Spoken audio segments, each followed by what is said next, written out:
اور ایک اور حدیث ہے جو کم از کم صحیح بخاری میں 4 دفعہ ڈیٹیل کے ساتھ آئی ہے. وہ سیدنا ابو بکر کا خطبہ ہے نبی صلی اللہ علیہ وآلہ وسلم کی وفات کے فوراً بعد. خير رسول الله فاختار الرفيق الأعلى من الجنة.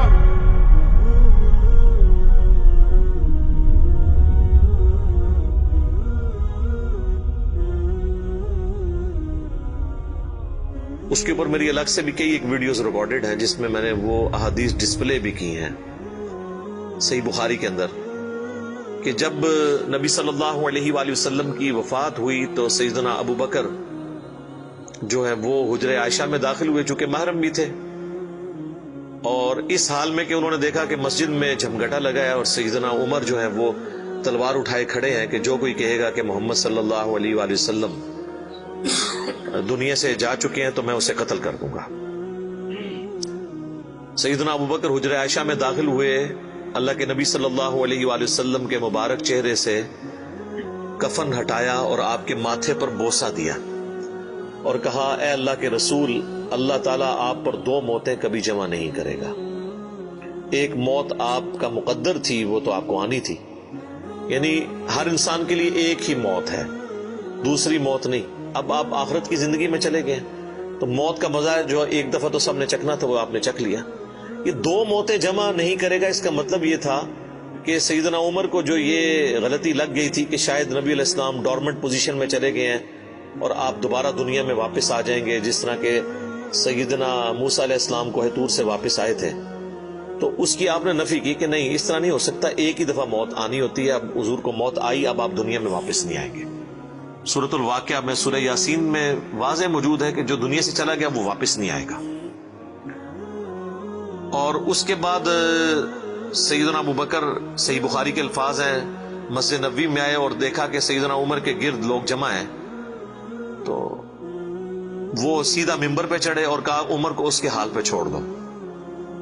یعنی اس وقت حضرت عمر کو یعنی سمجھانے کی لوگ کوشش کر رہے تھے تو انہوں نے کہا ان کو چھوڑ دے، آپ میری طرف متوجہ.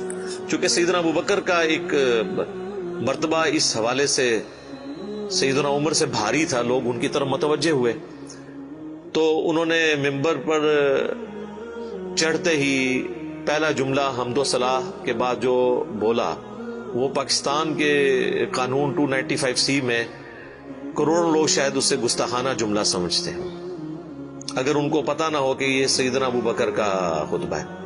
ہم نے سوشل ایکسپیریمنٹ بھی کیا اس پہ، کسی کو بتایا کہ بھئی یہ دیکھیں، اگر کوئی شخص یہ کہے کہ جو شخص محمد کی عبادت کرتا تھا وہ جان لے کہ محمد مر چکے ہیں، اور جو اللہ کی عبادت کرتا ہے وہ جان لے کہ اللہ زندہ ہے، اسے کبھی موت نہیں آئے گی. تو آگے سے جواب سننے کو ملا یہ کون گستاخ ہے جس نے یہ بات کی ہے؟ کوئی بھی نہیں، حضور کی تو عبادت کوئی بھی نہیں کرتا ہے، کون جملے بنا دو. تو ہم نے بتایا یہ بخاری شریف میں کم از کم 4 جگہ موجود ہے. وما محمد الا رسول تو قرآن میں آیا نا. صحیح بخاری میں حضرت ابو بکر کے خطبے کے الفاظ یہ ہیں من کان یعبد محمدا فان محمدا قد مات. جو کوئی بھی تم میں محمد کی عبادت کرتا تھا تو جان لے کہ محمد مر چکے. مات کے الفاظ ہیں. فإنه من كان يعبد محمدا فإن محمدا قد مات. وَمَن يَعْبُدُ اللَّهَ، اور جو کوئی اللہ کی عبادت کرتا ہے یا کرے گا، مضارع کا صیغہ استعمال ہوا ہے. فَإِنَّ اللَّهَ حَيٌّ لَا يَمُوتُ، تو بے شک اللہ تعالیٰ زندہ ہے، اسے کبھی موت نہیں آئے گی. تو یہ خطبہ آپ نے یعنی پڑھا اور پھر اس کی دلیل میں سیدنا ابو بکر نے قرآن کی یہی آیت تلاوت کی، سورہ آل عمران آیت نمبر 144. اور امام بخاری نے کتاب التفسیر چیپٹر جو قرآن کی تفسیر کا لکھا ہے صحیح بخاری کے اندر، اس آیت کو انہوں نے ہیڈنگ بنا کے یہ حضرت ابو بکر کا خطبہ نقل کیا. وما محمد الا رسول قد خلت من قبلہ الرسل افئن مات او قتل انقلبتم علی اعقابکم. محمد تو نہیں مگر ایک رسول، اگر یہ مر جائیں یا قتل کر دیے جائیں تو کیا تم دین سے الٹے قدم پھر جاؤ گے؟ وما محمد الا رسول قد خلت من قبله الرسل أفإن مات أو قتل انقلبتم على أعقابكم ومن ينقلب على عقبيه فلن يضر الله شيئا وسيجزي الله الشاكرين. اور جو کوئی دین سے الٹے قدم پھرے گا تو اللہ کا کوئی نقصان نہیں کرے گا اور اللہ تعالیٰ ثابت قدم رہنے والوں کو جزا دے گا، جو شاکرین ہوں گے، شکر گزاری کی روش اختیار کرنے والے۔ پھر آپ نے اگلی ایک اور آیت تلاوت کی، سورہ الزمر کی آیت نمبر 30، انک میت و انہم میتون، اے نبی بے شک تمہیں بھی مرنا ہے اور تمہارے مخالفین کو بھی مرنا ہے۔ وہ آیت بھی آپ نے تلاوت کی۔ تو آپ اندازہ کریں کہ یعنی صحابہ کرام جو ہیں وہ اپنی بات کی دلیل میں قرآن سے آیات پیش کیا کرتے تھے۔ وہ کہتے ہیں نا ساڑھے خلاف آیتاں پڑھ دینے جی قرآن تو بھئی قرآن اگر تھوڑے خلاف آیت ہے نا تو تھی مسلمان نہیں ہو، کیونکہ مسلمان تو وہ ہوتا ہے کہ جو قرآن کے مطابق ہو، نہ کہ یہ کہ اس کے عقیدوں کے خلاف قرآن میں آیت آ جائے۔ تو اگر کوئی کہہ رہا ہے ساڑھے خلاف آیتاں پڑھ دے تو سمجھ لو کہ پھر تسی تو کافر ہی ہوئے نا، مسلمان کے خلاف تو قرآن کی آیت نہیں پڑھی جا سکتی نا۔ اگر آپ کا وہ عقیدہ ہے تو آپ کے خلاف کہاں سے ہوگی؟ تو صحابہ کرام دیکھیں کہ قرآن سے دلیل پیش کیا کرتے تھے، یعنی وہ اپنی بات کی دلیل بھی قرآن سے پیش کرتے تھے۔ لیکن یہاں پہ ایک بڑی حیران کن چیز ہے جس کو میں نے ہی پوائنٹ آؤٹ کیا ہے، میں نے کہیں پڑھے ہوئے نہیں یہ دیکھا، حالانکہ یہ بہت ضروری تھا کہ اس چیز کو ہائی لائٹ کیا جاتا، کہ حضرت ابو بکر نے ایک فرضی جملہ کیوں بولا؟ کوئی ضرورت نہیں تھی، اور جملہ بھی ان لوگوں کے سامنے بولا کہ جن میں سے کوئی بھی رسول اللہ کی عبادت نہیں کرتا تھا۔ یہ لوگ ہوتے تو یہ ان کو کھڑے ہو کے کہتے بھی تو کی اتنے تقریریں پہ کرنا ہے، کو دروشی پڑھ تو اتنے حضور دی میت ہوتے تو اتنے گستاخانہ آیتاں پڑھ رہے ہیں کہ جی جو محمد کی عبادت کرتا تھا وہ جان لے کے محمد مر چکے ہیں۔ ایک اتنے لکھے ہے قرآن چ کون ہی گلا بنانا ہے، سیدھے کوئی عبادت نہیں کرتے، خود سے ہی باتیں بناتے ہو۔ سیدنا ابو بکر نے بیسیکلی امت کو یہ میسج دیا کہ نبی علیہ السلام کی تعلیم یہ ہے کہ آپ کو بت نہیں بنانا، اور اس پہ میں بولا کرتا ہوں کہ یہ محمد رسول اللہ صلی اللہ علیہ وآلہ وسلم کی کامیابی ہے کہ آپ نے ایسی ٹیم اپنے بعد چھوڑی ہے جو ان کی میت پہ ان کے فضائل بیان نہیں کر رہی، توحید بیان کر رہی ہے، کیونکہ ان کو پتا تھا کہ محمد رسول اللہ سے بھی آلموسٹ 500-600 سال پہلے ایک شخصیت دنیا میں گزری جس کے نام پہ دنیا کا سب سے بڑا شرک ہو رہا ہے، عیسیٰ ابن مریم۔ نبی صلی اللہ علیہ وآلہ وسلم نے ایک دوسرا عیسیٰ ابن مریم بن جانا تھا اگر صحابہ کرام شروع میں اس معاملے کو کل نہ کرتے، اور یہ انہوں نے اپنی ذاتی اختراع نہیں تھی، یہ نبی علیہ السلام کی مبارک تربیت کا اثر تھا، کیونکہ صحیح بخاری میں موجود ہے، دیکھنا میری شان کو اس طرح بلند نہ کرنا جس طرح عیسیٰ ابن مریم کے ماننے والوں نے ان کو ان کی شان میں بڑھا دیا، ڈیوینٹی ان کے بارے میں کلیم کر دی۔ میں اللہ کا بندہ اور اس کا رسول ہوں، مجھے اللہ کا بندہ اور اس کا رسول ہی کہنا۔ تو دیکھ لیں سیدنا ابو بکر نے عقیدہ توحید اس وقت امت میں راسخ کیا۔ یہاں تو کوئی پیر کوئی بزرگ مر جاتا ہے نا تو اس کی شان میں نغمے بنا لیے جاتے ہیں۔ یہ بھی دیکھ لیں آپ، کل خادم رضوی صاحب کی ڈیتھ کے اوپر وہ کسی نے راتوں رات بیٹھ کے ترانہ بھی لکھ لیا ہے، اور وہ ترانہ انہوں نے بڑے اچھے انداز میں اس کو گا بھی دیا ہے، اور ان کی میت کے اوپر وہ چل بھی رہا ہے۔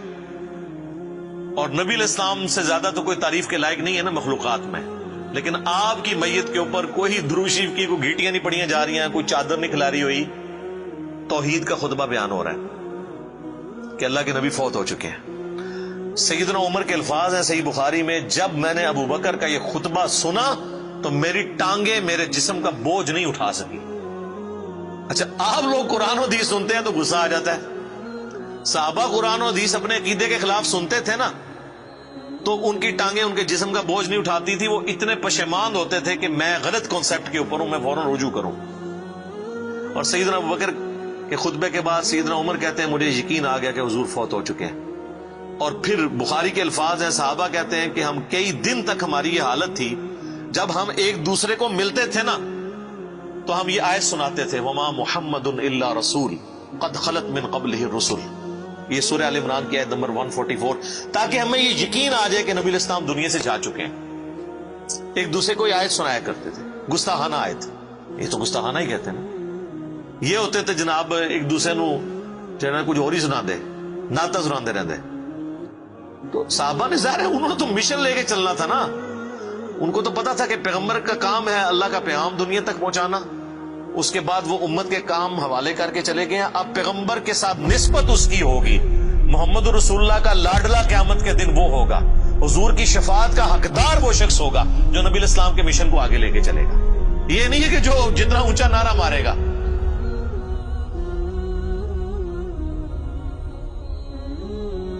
یہ چیز نہیں۔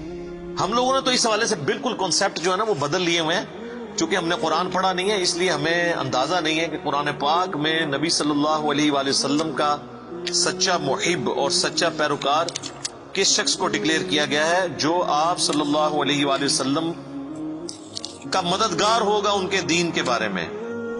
یہ بڑی سخت آیت ہے جی، یقین کریں انسان ہل جاتا ہے جتنی بار اسے پڑھتا ہے۔ آیت نمبر ہے 157 اور 158۔ الذين يتبعون الرسول النبي الأمي الذي يجدونه مكتوبا عندهم في التوراة، یعنی اہل ایمان کے بارے میں آ رہا ہے کہ یہ اس نبی کی پیروی کر رہے ہیں، اس نبی امی کی جس کا ذکر یہ لکھا ہوا پاتے ہیں اپنے پاس تورات اور انجیل میں۔ یأمرهم بالمعروف، جو انہیں حکم دیتے ہیں نیکی کا، وینہاہم عن المنکر، اور روکتے ہیں انہیں برائی سے، وَيُحِلُّ لَهُمُ الطَّيِّبَاتِ، اور حلال کرتے ہیں ان کے لیے پاکیزہ چیزیں، وَيُحَرِّمُ عَلَيْهِمُ الْخَبَائِثَ، اور حرام کرتے ہیں خبیث چیزیں، یعنی اللہ کے اذن سے وہ شریعت کا پیغام پہنچاتے ہیں۔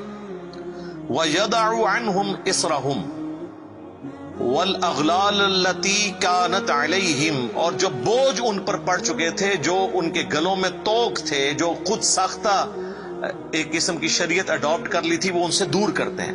فَالَّذِينَ آمَنُوا، پس جو ان پر ایمان لائے، بِهِ، اس کے اوپر جو ان کے ساتھ نازل ہوا، وَعَزَّرُوا، اور ان کی عزت کرے، وَنَصَرُوا، اور ان کی مدد کرے، وَاتَّبَعُوا النُّورَ الَّذِي أُنزِلَ مَعَهُ، اور اتباع کرے اس نور کی جو ان کے ساتھ نازل ہوا، یعنی قرآن۔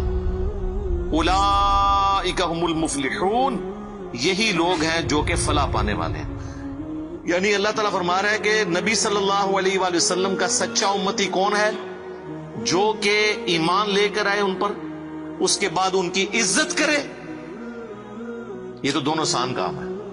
ایمان بھی لاتے ہیں لوگ، عزت ضرور سے زیادہ کر رہے ہیں۔ ظاہر ہے کہ جب یہ کہیں گے خدا کا پکڑا چھڑائے محمد، محمد کا پکڑا چھڑا کوئی نہیں سکتا، غلوف کر رہے ہیں۔ رسول اللہ کے سامنے یہ کوئی جملہ بول سکتا ہے؟ اللہ جس کو پکڑ لے گا نا، نبی الاسلام اس کو چھڑوائیں گے نہیں، نبی الاسلام چھڑوائیں گے اس کو جس کو چھوڑنے کا اللہ اذن دے گا۔ دھونس کے ساتھ کوئی کسی کو نہیں چھڑوا سکتا۔ شفاعت بالاذن ہے، ہر دفعہ نبی الاسلام جا کے سجدہ کریں گے اور اللہ تعالیٰ اذن عطا فرمائے گا اور مقرر کرے گا تعداد کہ اتنے لوگوں کو جن کا ایمان اس لیول کا ہے ان کو نکال لیں، جن کا ایمان اس لیول کا ہے ان کو نکال لیں۔ نبی الاسلام اپنی مرضی سے کچھ نہیں کر سکتے، یہ تو عقیدہ ہی گستاخانہ ہے۔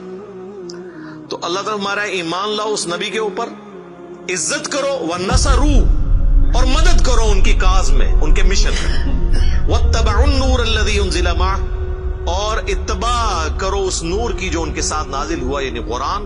اولئک هم المفلحون، ایسے لوگ ہیں فلاح پانے والے، یہ لوگ فلاح پائیں گے۔ تو فلاح کے لیے صرف ایمان لانا ضروری نہیں ہے، بلکہ رسول اللہ کی مدد بھی کرنی ہے، آپ کی عزت اور تعظیم کے ساتھ آپ کی مدد اور قرآن کی پیروی۔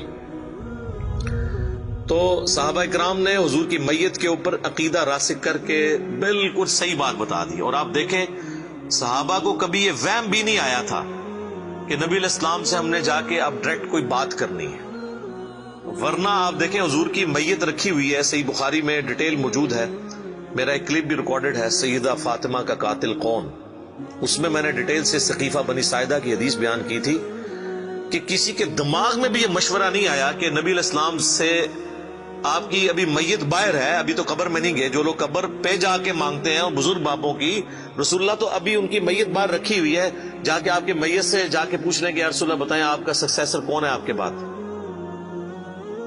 کسی کو وہم نہیں آیا، بعد کے لوگ پتہ نہیں کیا کیا دعوے کرتے ہیں۔